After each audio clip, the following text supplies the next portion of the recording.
Vénérable maître, vous n'abordez jamais l'histoire du sexe, le sexe et la sexualité. Parlez-nous-en. Est-ce qu'on a péché à partir de la sexualité, vénérable maître? Bon, il faut savoir que le sexe est la base de la vie. Quand on parle de la base de la vie, c'est le sexe. Mais nous sommes venus au monde à travers quoi? C'est à travers la sexualité que nous sommes venus au monde. L'accouplement des parents, qui donnent des enfants, et nous aussi, et nous passons dans le même procédé pour accoucher aussi des enfants. Donc c'est la base de la vie, d'une manière ou d'une autre. Vous voyez? Bon, maintenant, votre Bible dit que nous avons que pécher à partir du sexe. Je ne comprends rien. Il parle de la fornication, l'adultère. C'est pourquoi je pose la question, est-ce que nous avons péché à partir de la sexualité? Bon, il faut bien reformuler la phrase. Parlant de quoi? Du jardin d'Éden? Oui, et aussi cela, vénérable maître. Mais est-ce que... Le fruit défendu. Le fruit défendu, voilà. Mais le fruit défendu est le sexe? Était le sexe? Je vous demande, je me soumets à votre sagesse. Bon, mais c'est ce qu'on vous dit, que le fruit défendu était le sexe. La paume, c'est le cœur. La paume, c'est le cœur. Vous voyez, la paume, c'est le cœur. Donc, le fruit défendu, c'est le cœur. Bon, mais est-ce qu'il est défendu? Non. Quand on est immature, on ne peut pas entrer dans la profondeur. Pour entrer dans la profondeur, il faut qu'on grandisse. Vous voyez? Bon, mais dans votre Bible, on vous parle de l'arbre, de la paume, du serpent. Tout cela se retrouve où? La végétation. C'est pas ça? Le serpent vit où? C'est en forêt. La paume, c'est le fruit d'un arbre. Et l'arbre lui-même représente quoi? C'est la végétation. Vous voyez, c'est un symbole sur le plan physique. Mais ce sont ses propriétés. Ce sont les propriétés. Bon, maintenant, je vous ai dit que le sexe, c'est la base de la vie. Et maintenant, la sexualité. La sexualité, ça dépend. Il faut déjà connaître son enjeu. Vous voyez, la sexualité, premièrement, est pour d'abord avoir le plaisir entre les deux personnes. C'est par là où ça commence. Deuxièmement, ça va produire, le fruit qu'il va produire, c'est l'enfant qui vient au monde. C'est pas ça? Maintenant, il y a un troisième niveau de la sexualité, c'est construire la vitalité.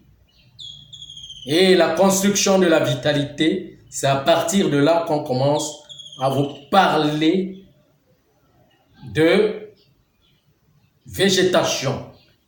Arbre, serpent, paume. La paume, c'est le cœur. Vous voyez, le serpent, c'est les nerfs et les veines. Et l'arbre, c'est l'humain lui-même. Bon, maintenant, c'est son âme. Bon, maintenant, ce qu'il faut comprendre, c'est quoi? C'est qu'il n'y a pas un jardin qui a existé qu'on appelle jardin d'Éden. L'Éden, c'est la nature. Vous voyez? Et l'homme qui est au centre de la nature, c'est le soleil. C'est la première paume. C'est le cosmos, le soleil et la lune. C'est lui le centre. Vous voyez? Et le centre, c'est notre système solaire.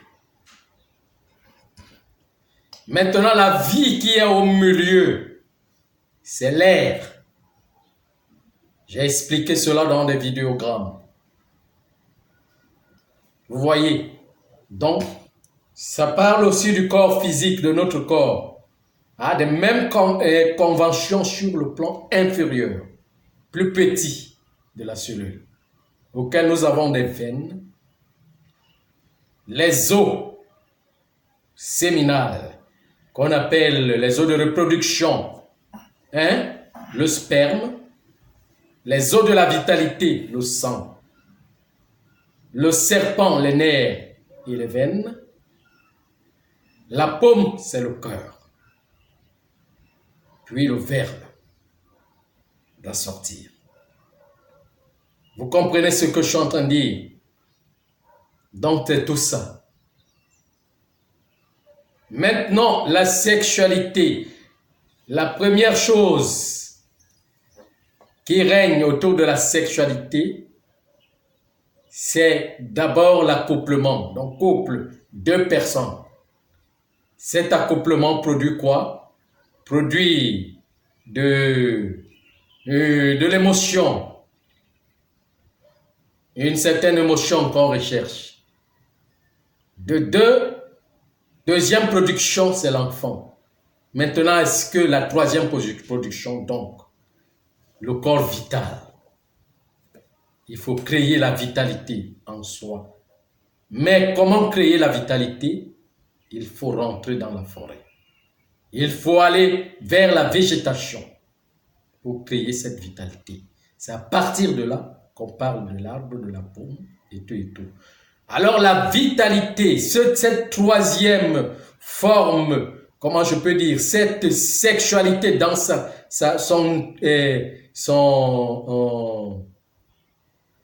troisième assise,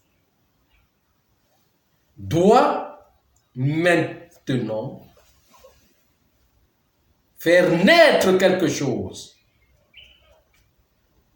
Le cœur en soi, c'est ça qu'on appelle la paume. Manger du fruit, l'intérieur de la peau. Le cœur. Et pourquoi parle-t-on du fruit défendu? Bon, moi je ne connais pas. Premièrement, je ne connais pas de fruit défendu.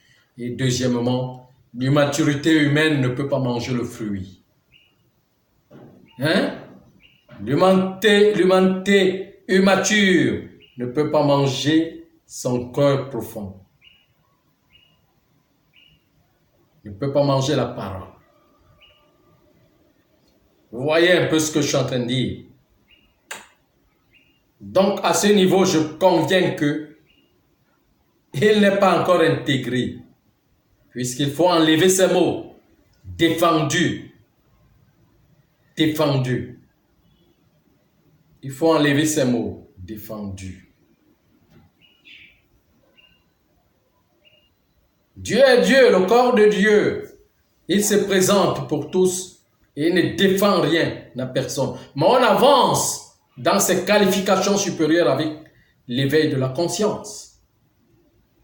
Vous ne pouvez pas dire que vous étiez quelque part et vous êtes quitté de là pour revenir, pour dire qu'on vous a défendu cela. C'est votre conscience qui n'est pas encore arrivée à ce niveau. Vous voyez, donc prendre de la végétation et le mettre, embaumer son corps avec.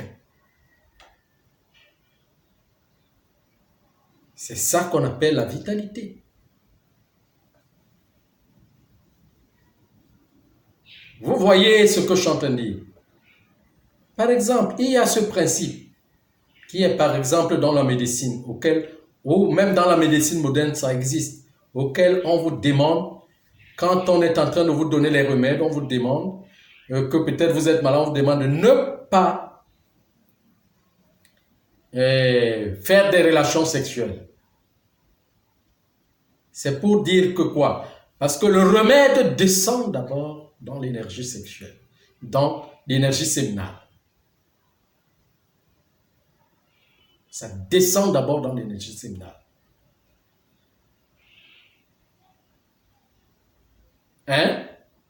Pour, comment je vais dire, faire fonctionner l'état des reins. Parce que, à part le cœur, au niveau des reins, il y a un moteur, un établissement qui tourne et qui nous fait vivre. De façon que les reins prennent la quantité d'eau du corps que tout le reste du corps.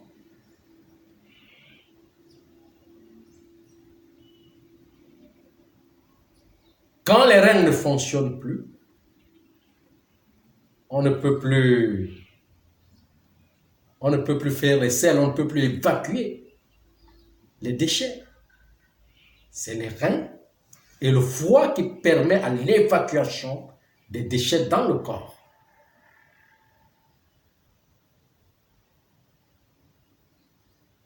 Je ne sais pas si vous comprenez. Voilà, donc avant que ça n'aille dans le sang, d'abord la fonction du foie et des reins. Donc la vitalité sort des reins. On dit souvent que la vitalité sort du cœur. Non. Quand le cœur commence à s'affaiblir, ça veut dire qu'il y a déjà des problèmes au niveau des reins. Si les reins sont fermes, la fonction vitale se joue sur les reins, le cœur fonctionne. Beaucoup, très bien. C'est pour cela que vous entendez ce qu'on appelle danse. Isaac. Le mot Isaac que vous entendez dans la Bible, Isaac veut dire, qui est Isaac veut dire la danse, les reins.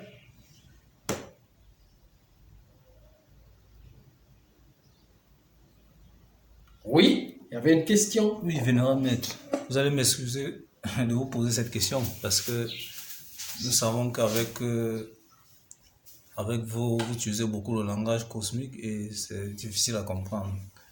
Et avec vous et avec le maître, il y a les principes et les règles. Avec qui doit-on aller avec les rapports sexuels, vénérable maître? Il n'y a pas de désordre avec le maître? Non, le problème est que, attends, réconsulter, par exemple en Afrique, ce qu'on appelle la demande de la main. Regardez le rite, quand le rite se passe. Avant de que vous devez retrouver votre épouse au milieu des autres femmes qui sont voilées. C'est vous qui devez retrouver votre épouse. Vous devez la reconnaître étant voilée.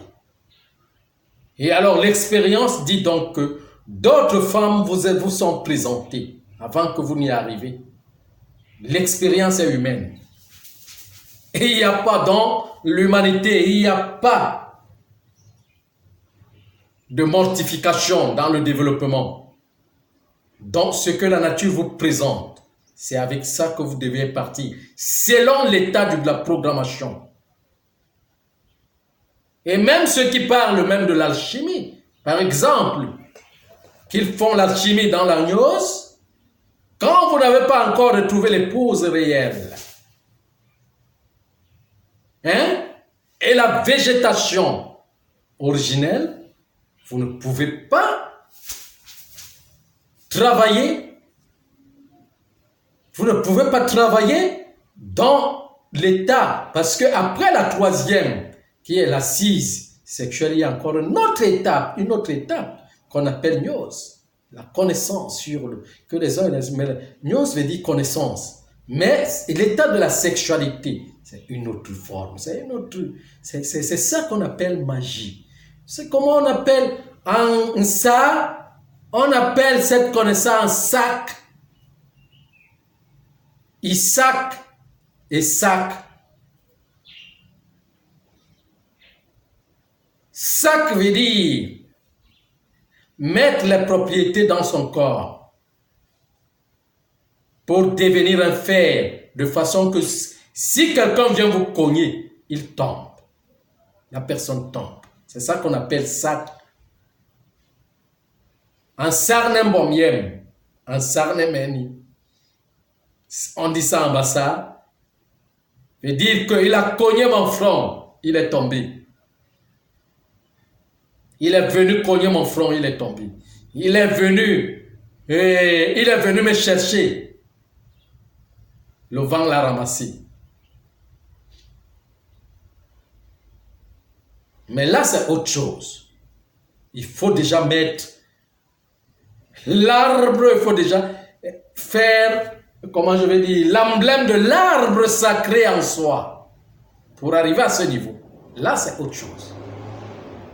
Mais je parle d'abord de la troisième assise, qui est la vitalité, qu'on appelle, que les uns et les autres appellent continence sexuelle. On ne peut pas contenir l'énergie séminale avec les déchets de la nutrition humaine, comme des engrais. Ça, c'est faux.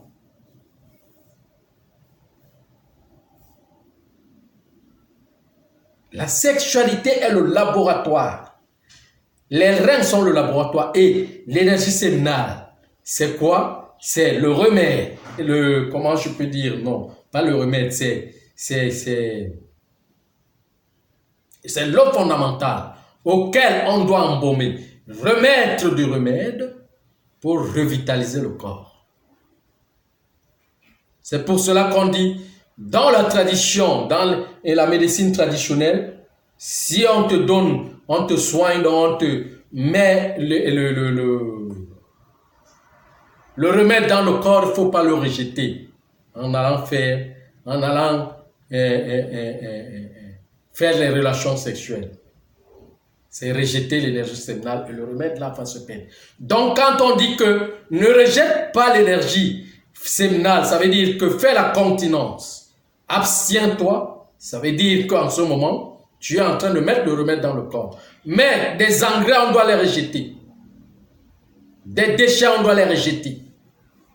Si et seulement si vous restez avec les déchets dans le corps, vous devenez malade. Aujourd'hui, on est malade par rapport à ça.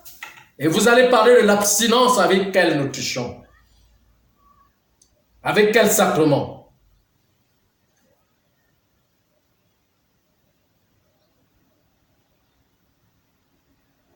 Bon, donc, en quelque sorte, c'est ça qu'on appelle fluide défendu. Donc, l'état qu'on n'a pas encore atteint, l'état de la conscience qu'on n'a pas encore atteint, pour se nourrir. Donc, la forêt sacrée.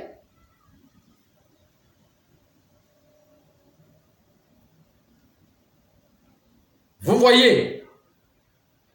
Mais, déjà, s'il faut dire, donc, parce que la première sexualité, c'est la nature elle-même, c'est l'eau et le feu. La première sexualité, c'est l'eau et le feu. Le feu dans l'eau. C'est ça. L'eau primordiale. Maintenant, l'eau primordiale. Commence la création. A commencé la création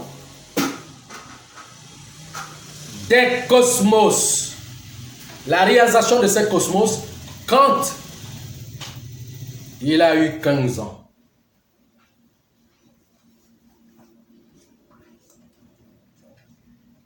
Quand il a eu 15 ans, il féconde à partir de 15 ans. Dans sa jeunesse, le moment de féconder, et 15 ans pour le cosmos, l'univers, c'est 150 milliards d'années. On dit qu'il a 15 ans. L'âge de la fécondité de l'univers. Et dans cet âge de la fécondité de l'univers, l'univers a commencé à créer ce cosmos. Un an, comment je peux dire, un an pour un cosmos. Un an, puisque, comment on peut dire, 15 ans, puisque c'est 15, les 15 ans font 150 milliards d'années, et ça fait 6 jours. On dit qu'il a 15 ans. Bon, maintenant pour le cosmos, un jour, un an, c'est 1 million d'années.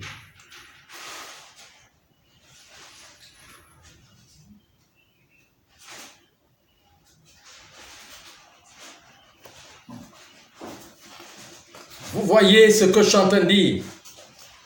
Un jour.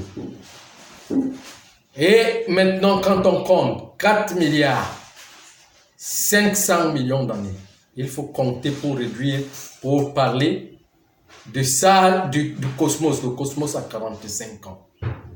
Le chiffre 45.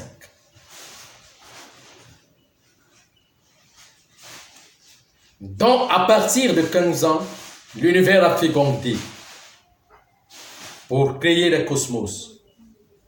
Hein? Et la maturité, le cosmos, 45 ans pour créer l'humanité. Cette jeunesse. Hein? Et l'humanité commence par où? Par l'immaturité. Et c'est cette immaturité qu'on appelle, comment je peux appeler ça? Qu'on appelle, le temps n'est pas encore arrivé. Le temps n'est pas encore arrivé pour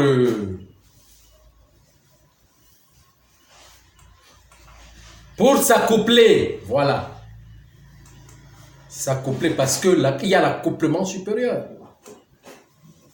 Et l'indication n'est que sur l'accouplement inférieur pour féconder. Mais l'accouplement supérieur, c'est une autre chose. C'est là, c'est ça qu'on appelle fruit défendu. C'est pour accoucher la connaissance. Pour accoucher la conscience. L'enfant royal.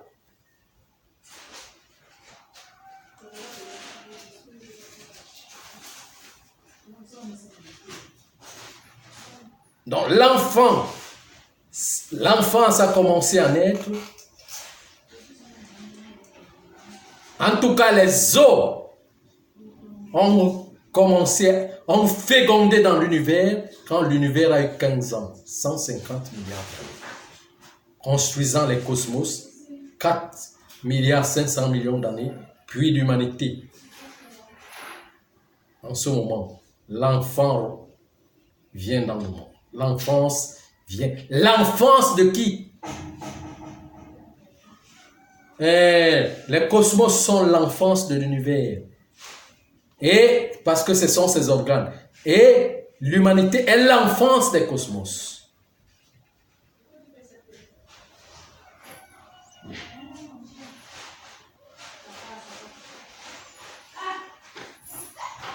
Et le fruit ne peut pas être mangé par l'enfance. Il faut que l'enfance se développe pour atteindre l'état de son accouplement. Et cet état de son accouplement fera en sorte que naisse la maturité. Bon, je parle en code cosmique, vous n'allez pas comprendre.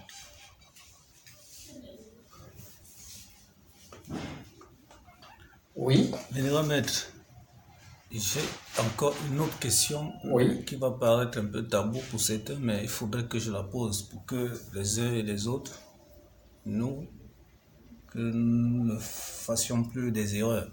Oui. La façon de l'accouplement, d'autres passent par avoir anal, mais ne sachant pas que, est-ce que passant par avoir anal avec une femme est différent de l'homosexualité? Qu'est-ce que vous pouvez apporter à ce niveau? Ce n'est pas différent de l'homosexualité. Nous tous, nous avons fait ces expériences. Mais ce n'est pas différent de l'homosexualité. ce n'est pas différent de l'homosexualité. Passer par voie anale avec une femme, ce n'est pas différent de l'homosexualité. Je dis que nous, même moi qui vous parle là, moi je dis ma vérité. Vous voyez,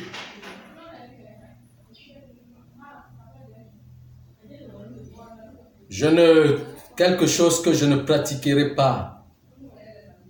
L'homosexualité, ça n'entre pas dans les conventions de la jeunesse.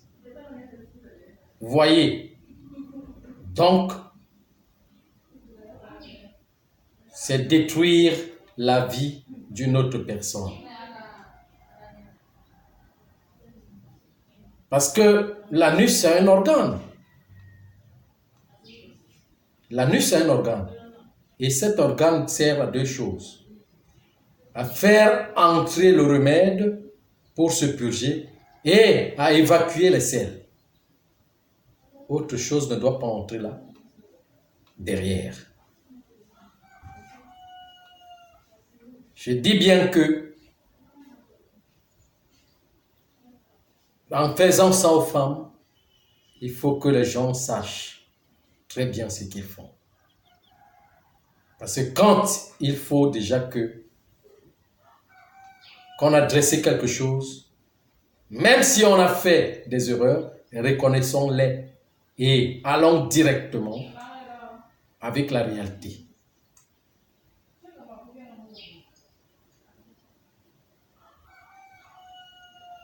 Vous voyez, donc c'est ça qui est clair. Donc, quand je disais donc que l'énergie séminale que vous voyez, quand quelqu'un a beaucoup de désirs sexuels, il a beaucoup d'énergie. Et c'est très bien normal. Quand quelqu'un a un refus avec le sexe, c'est un grand problème. C'est même une paralysie mentale. C'est un problème. Mais quand on a toujours désir abondant du sexe, c'est un très bon signe. Ça montre que vous avez beaucoup d'énergie en soi. Mais il faut faire attention parce que ça peut vous amener à l'échec total. Vous allez partir de lit en lit et cette énergie que vous allez verser, c'est pour aider le monde des ténèbres à évoluer sur un certain plan.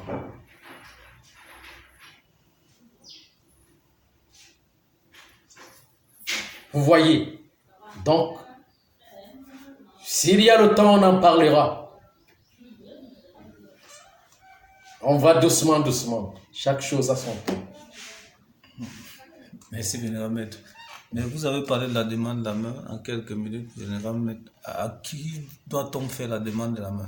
Mais là, c'est un symbole. Cette demande de la main qui se passe là avec sur le plan physique, la scène qui se passe là pour aller chercher une femme dans une autre famille, c'est un symbole. Mais je vous parle que c'est un symbole d'une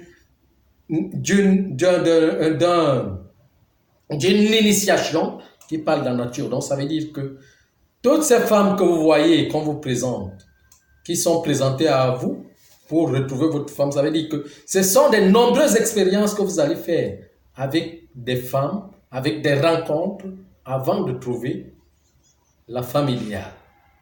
C'est ce que ça veut expliquer. Donc, c'est les expériences qui sont incontournables.